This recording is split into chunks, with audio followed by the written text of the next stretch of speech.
Hello everyone, welcome to Cooking Matters for Kids. This is lesson 5 in our series called Smart Shoppers. Today we're going to be thinking about when we go to the grocery store, how to make decisions on what healthy foods we should be buying, and comparing, maybe different versions of our favorite foods. When we go to the produce section, what are some of the healthy foods we could try there? When we're thinking about maybe cereal to buy, what are some healthy choices we can make there? We're also going to think about when we're eating out, how to make healthy choices, or maybe even how we could make restaurant type meals at home, things like pizza or hamburgers. Today we're going to make a delicious recipe together that maybe you could find at a restaurant, but it's something you can also make at home. So this is a good chance to get more fruits and vegetables into our diet when we're thinking about My Plate.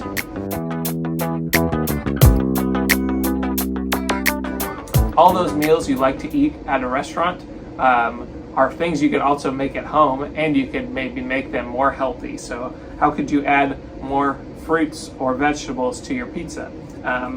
What are some choices you could make in the grain section that would make your meal healthier when you're eating out? Are there different types of protein you could eat that are healthier than others? Maybe how can we add more calcium to your meal with different types of dairy?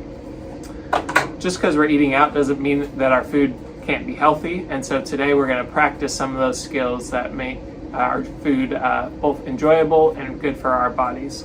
So our first activity together is going to be Samantha taking you on a store tour, learning about how to shop for healthy ingredients for a restaurant type meal at home.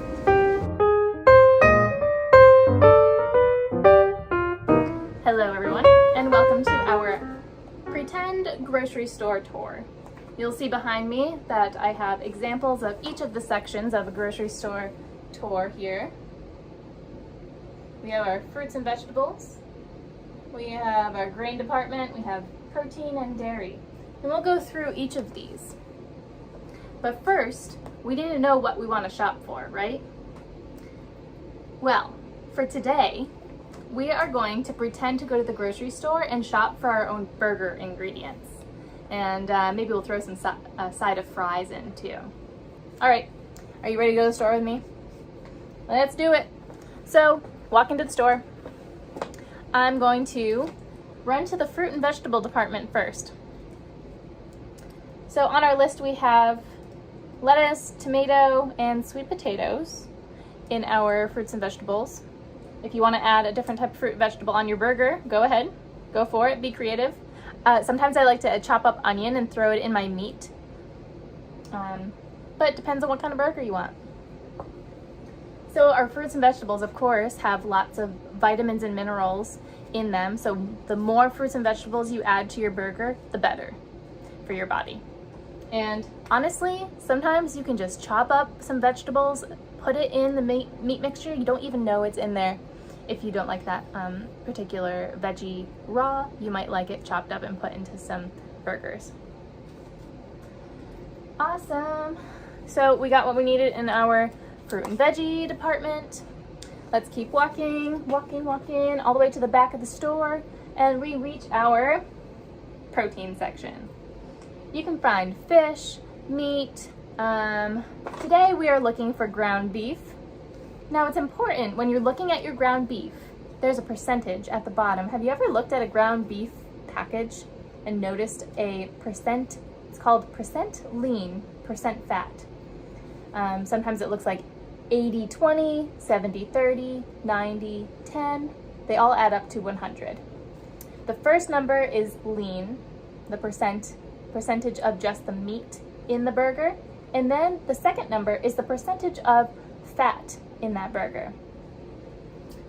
So we want to make the fat number as low as we can, and we want to make the lean number higher.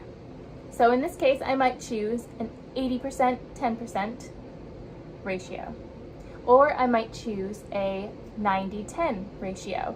Have you learned about ratios in math class? This is it in the real world, kiddos. I make myself laugh sometimes, everybody. All right, so we're in the protein department. We got our ground beef, chosen 80-20, seems reasonable.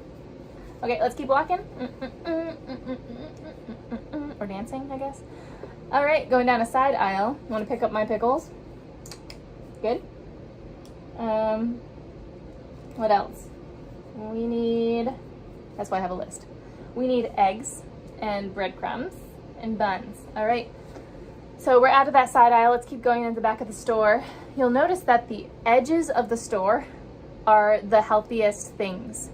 So for example, we have our fruit and vegetables all the way in the back. We have our proteins, and then we have the dairy foods all the way on the sides. So the healthiest things for us are usually on the outside of the grocery store. Keep that in mind next time you go grocery shopping. All right, so at the back of the store, maybe I have another protein. I get my eggs.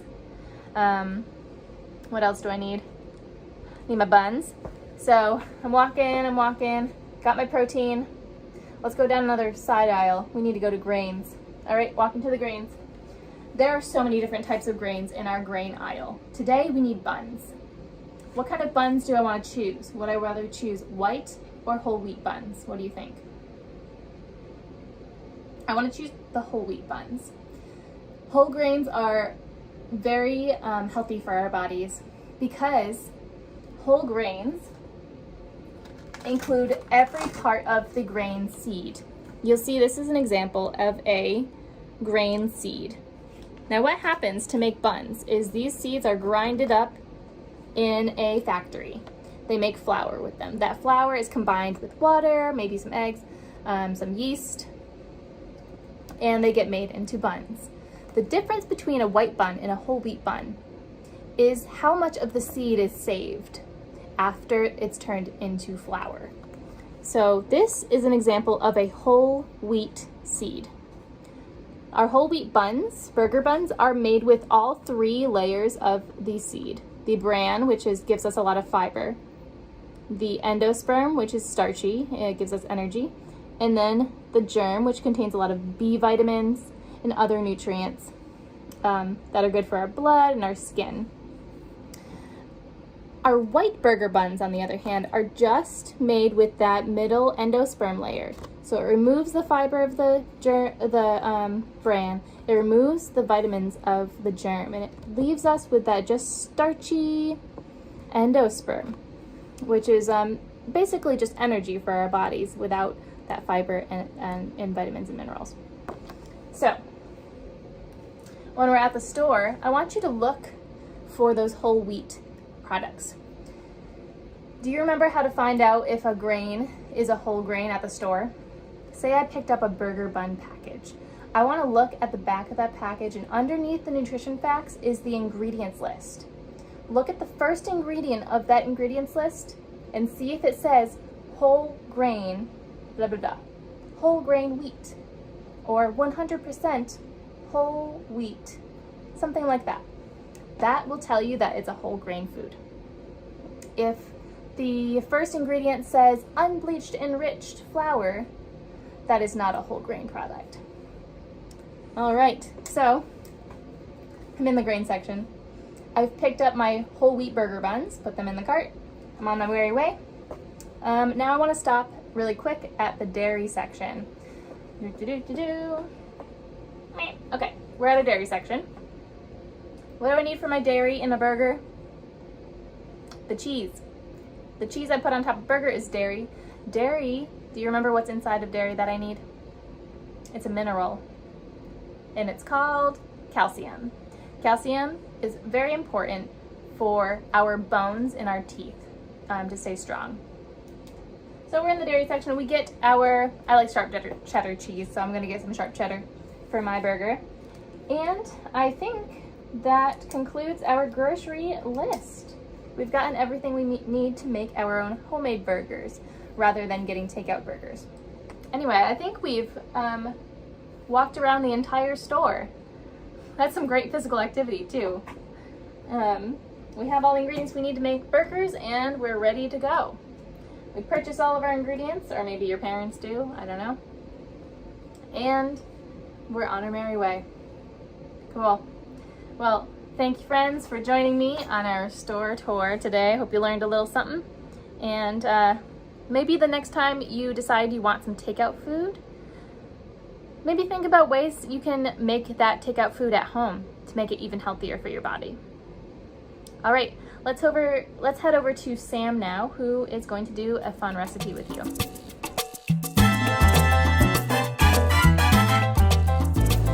Hi everyone, welcome to our recipe demonstration for today. We're going to be making black bean and veggie quesadillas. You've probably made quesadillas at home or had them at somewhere like Taco Bell before.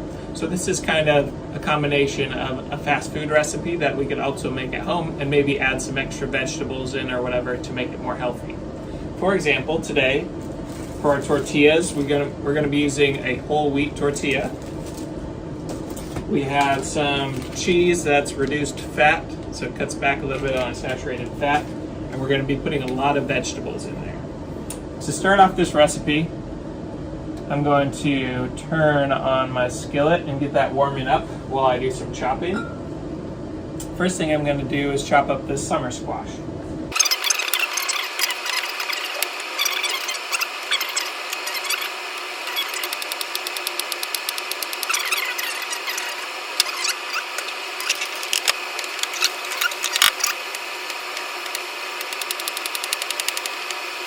Rest of that in.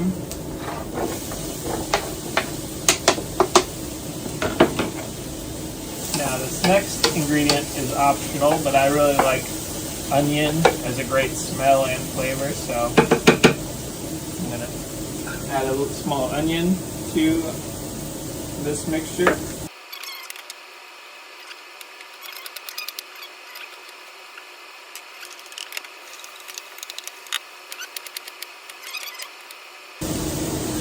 I'm going to add in some garlic cloves.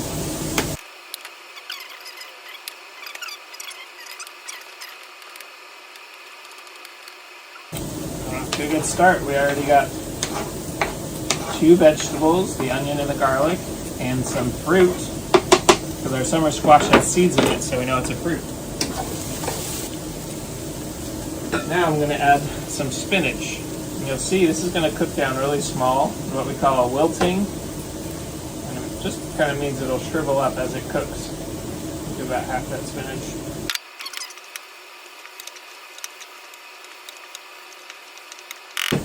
Alright, it's already wilted down quite a bit.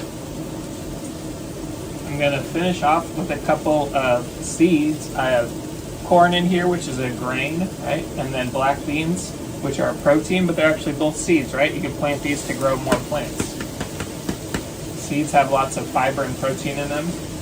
So those are a good healthy boost to add to any meal. So the next step is some seasoning. Pretty much everything I cook, I like a little salt and pepper. So I'm going to start with some of that.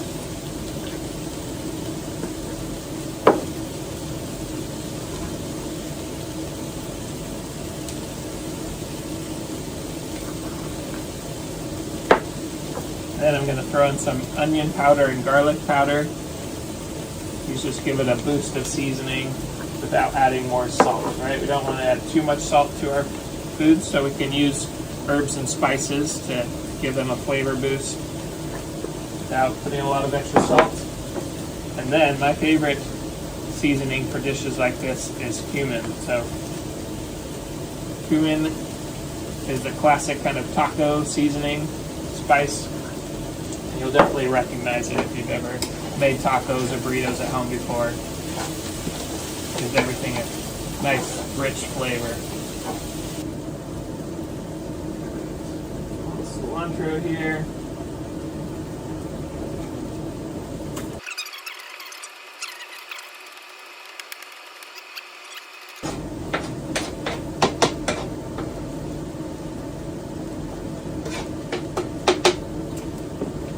My filling is about done. I'm going to turn off this burner.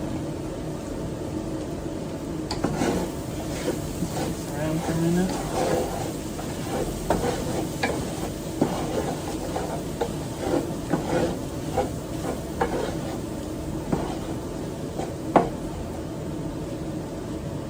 All right, I'm going to change camera angle so you can see me make this quesadilla. All right, time to make our quesadilla now. I'm just going to make one that I fold in half. You could do a full one with 2 different sides if you like. But I'm going to start that warming up. First thing I'm going to add on there will be some cheese.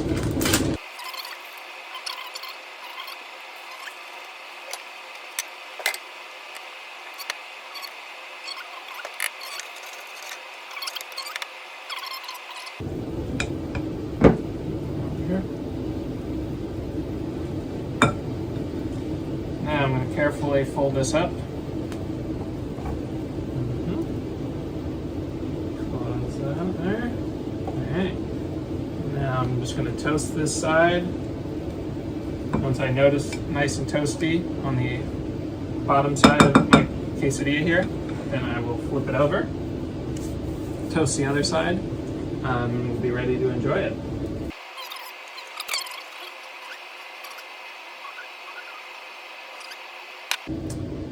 And voila! We have delicious, veggie-filled, homemade quesadillas. Feel free to experiment and try your own ingredients in here. Add spicier hot sauce or none at all. Whatever you're feeling. It's kind of your own adventure, but this is a delicious substitute for something you could also get, at a fast food restaurant, but it's super fun to make at home. All right, I'm gonna send you back to Samantha now to enjoy an activity.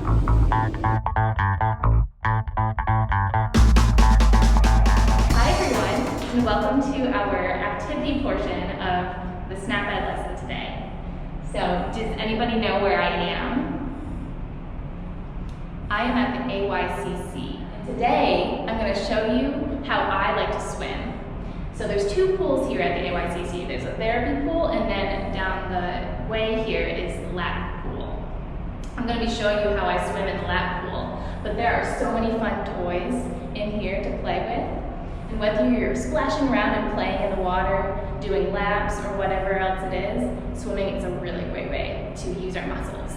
If you're a brand new swimmer, I recommend that you get a Coast Guard approved swimmy.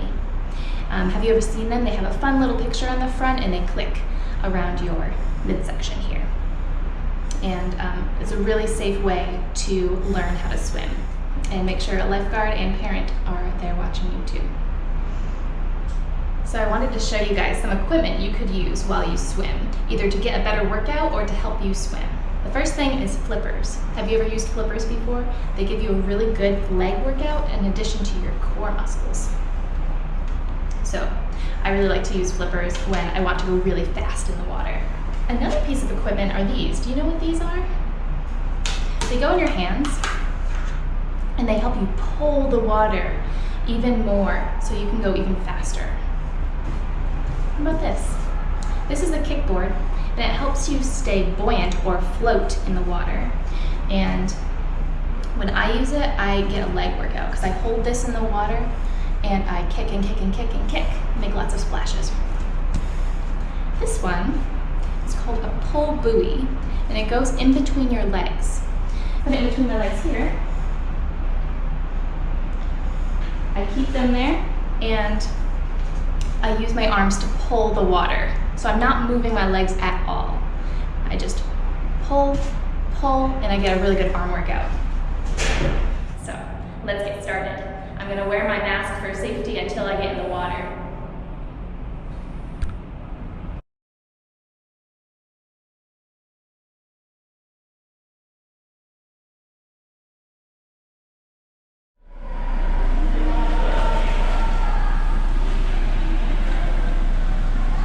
Okay, so after I jump in the water, I like to put my hair in a bun and then put my swim cap on.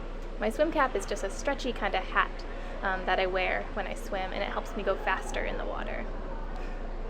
Then I like to put my goggles on. My goggles help me to see while I'm swimming, and I'm all set to go. Oh, and don't forget to stay hydrated by drinking your water.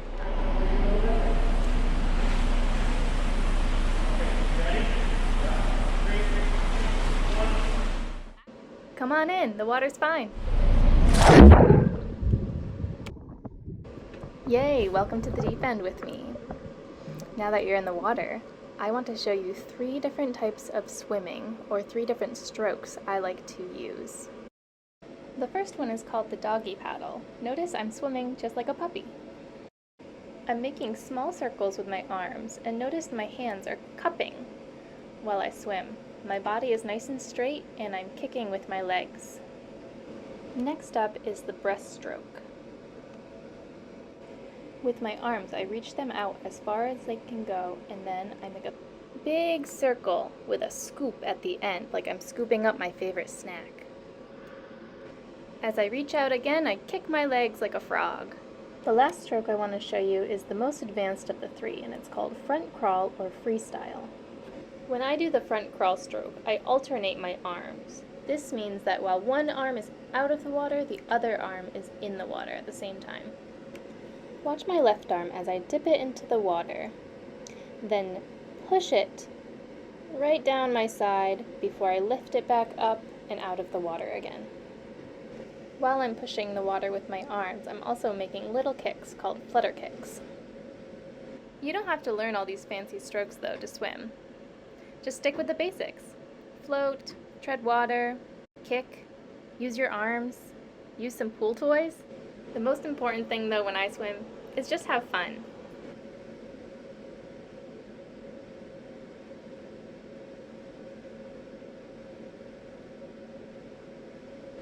And always make sure there's a lifeguard or parent there watching you.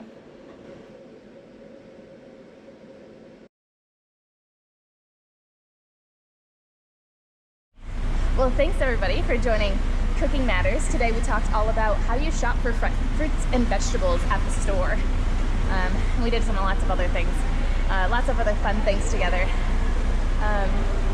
We also went swimming indoors. It's a little bit chilly to be swimming outside at the beginning of March and April, so indoors is a really great place. It's 70 degrees, so warm, and I had lots of fun. All right, we'll see you next time on Cooking Matters for Kids, and until then, stay sweet, stay healthy, and we'll see you later.